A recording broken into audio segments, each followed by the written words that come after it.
हमारा सवाल है, if two dice are rolled simultaneously find the probability of the following events. दो पांसे बैक वक्त उछाले गए, दर्ज झैल वक़्तों का एहतिमाल मालूम कीजिए। यहाँ पर हमारा पहला इवेंट है, the sum of the digits on the upper faces is at least 10। ऊपरी रुखों के आदाद का मजमुआ कम से कम 10 हो। दूसरा है, the sum of the digits on the upper faces is 33। ऊपरी रुखों के आदाद का मजमुआ 33 हो। तीसरा है, the digit on the first die is greater than the digit on the second die. पहले पासे का आदद दूसरे पासे के आदद से बड़ा हो। यहां पर सवाल में दो पासों का जिक्र है। यहां पर बताया गया है कि ये दो पासों को एक साथ फेंका गया है, रोल किया गया है। तो चलिए, दो पासों के लिए हम लोग सैंपल स्पेस को एस फर्ज कर लेते हैं, यानी हमारी नमूना वसत एस है। तो हम इसे लिख भी लेते हैं, तो ये होगा एस बराबर।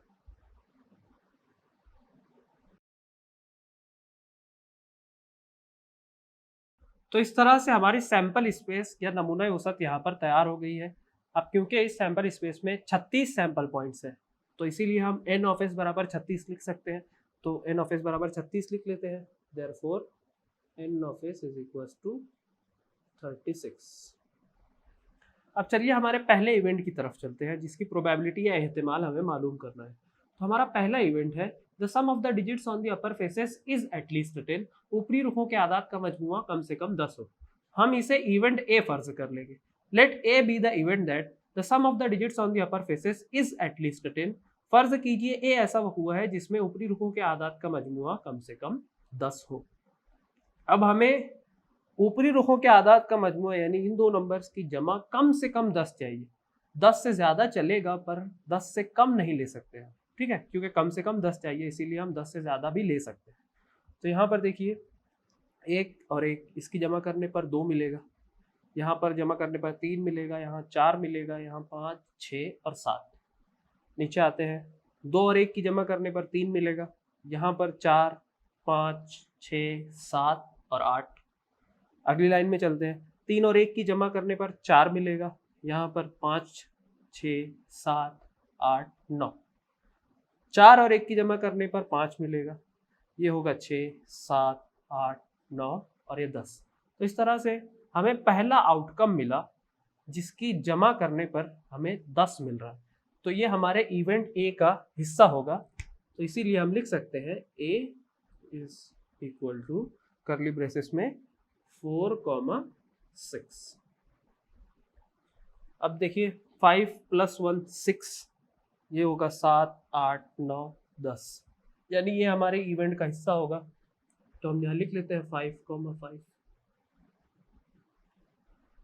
5,6 ये होगा 11, और हमें कम से कम 10 चाहिए, मतलब हम 11 ले सकते हैं।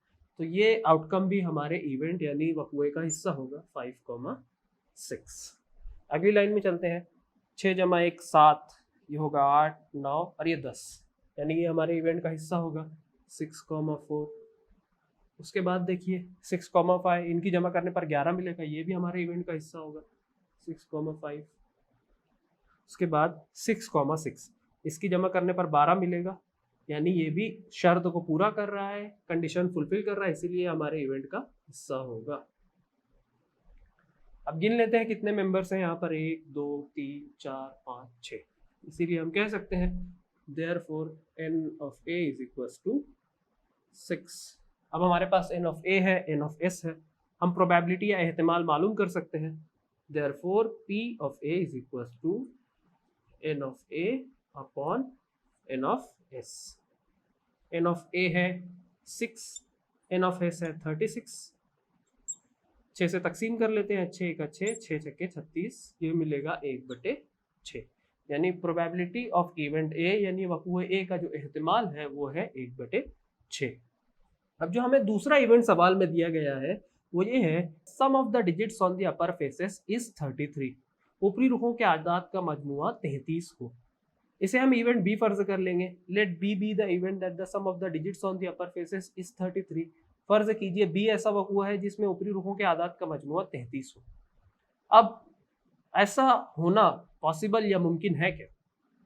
देखिए, एक पांसे पर जो सबसे बड़ा अदद होता है वो होता है 6, और अगर दोनों पांसों पर भी 6 आ जाए तब भी अगर हम उनकी जमा करें तो हमें 12 मिलेगा। और जबकि हमें चाहिए कितना, 33। तो इस शर्त को पूरा करने वाले आउटकम्स या हासिलात इस सैंपल स्पेस में नहीं है। इसीलिए जो हमारा इवेंट बी होगा ये एक एम्प्टी सेट होगा, यानी हम लिख सकते हैं बी इज इक्वल टू एक एम्प्टी सेट के बराबर, क्योंकि कोई भी ऐसा आउटकम नहीं है जो वक़्वा बी या इवेंट बी की कंडीशन को पूरा करे। अब जब बी एम्प्टी सेट है इसीलिए N of B, therefore N of B ये बराबर होगा 0 के। अब हमारे पास एन ऑफ बी है, एन ऑफ एस है, हम प्रोबेबिलिटी यानी एहतिमाल मालूम कर सकते हैं, तो ये बराबर होगा therefore P of B is equal to N of B upon N of S. N of B है 0, एन ऑफ एस है 36, 0/36 ये बराबर होगा 0 के। तो इस तरह से इवेंट बी या वक़्वा बी की जो प्रोबेबिलिटी मिली या एहतिमाल मिला वो मिला 0 के। इसका मतलब ये है कि इवेंट बी ये इम्पॉसिबल इवेंट है, नामुमकिन वक़्वा है, क्योंकि ये कभी होगा ही नहीं। अब चलिए हम हमारे तीसरे इवेंट या वक़्वे पर चलते हैं जो हमें सवाल में दिया गया है। तो हमारा तीसरा इवेंट हमें दिया गया है the digit on the first die is greater than the digit on the second die, यानी पहले पासे का अदद दूसरे पासे के अदद से बड़ा हो। इसे हम इवेंट सी फर्ज कर लेंगे, वक़्वा C. Let C be the event that the digit on the first die is greater than the digit on the second die. फर्ज कीजिए सी ऐसा वक़्वा है जिसमें पहले पासे का अदद दूसरे पासे के अदद से बड़ा हो। तो इस तरह से सी बराबर होगा करली ब्रैकेट। चलिए अब आउटकम्स तलाश करते हैं। तो यहाँ पर देखिए पहले पासे पर 1 है और दूसरे पासे पर 1 है, यहाँ पर दोनों पासों के आदाद बराबर है।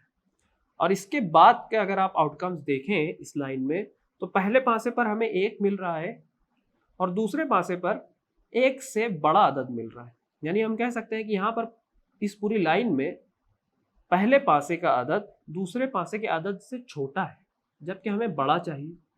तो हम दूसरी लाइन में आते हैं। यहाँ पर देखिए पहले पासे का अदद है 2 जो कि दूसरे पासे के अदद 1 से बड़ा है, यानी ये आउटकम इवेंट सी की कंडीशन को फुलफिल करता है, इसीलिए ये इवेंट सी या वक़्वा सी का हिस्सा होगा। तो हम इसे यहाँ लिख लेते हैं 2,1।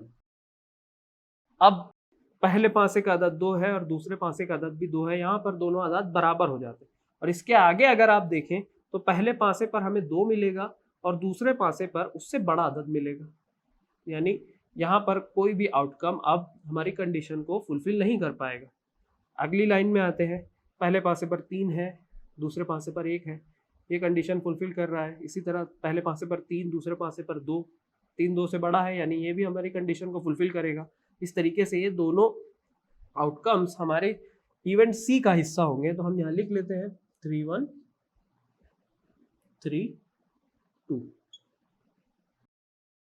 अब अगर इसके आगे आप देखें तो यहाँ पर 3 और 3 दोनों पासों पर 3 है और आगे की तरफ पहले पासे पर 3 है और दूसरे पासे पर 3 से कोई बड़ा अदद, यानी ये चारों आउटकम्स हमारी कंडीशन को पूरा नहीं कर पाएंगे जो इवेंट सी में हमें बताई गई। अगली लाइन में चलते हैं। 4 1 ये कंडीशन पूरी करेगा, 4 2 ये भी पूरी करेगा, 4 3 यहाँ पर भी 4 3 से बड़ा, इसीलिए कंडीशन पूरी करेगा इवेंट सी की। तो इस तरीके से आउटकम्स इवेंट सी का हिस्सा होंगे। हम लिख लेते हैं 4 1 4 2 4 3। अब 4 4 यहाँ पर दोनों पासों के अदद बड़े हैं और इसके आगे अगर आप देखें तो पहले पासे का अदद दूसरे पासे के अदद से छोटा मिलेगा। ठीक है, अगली लाइन में आते हैं।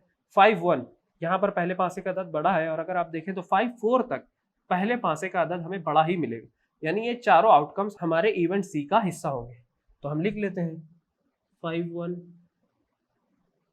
5 2 5 3 5 4। अब 5 5 यहाँ पर दोनों पासों के आदाद बराबर है और इसके आगे अगर आप देखें तो पहले पासे का आदाद दूसरे पासे के आदाद से छोटा मिलेगा।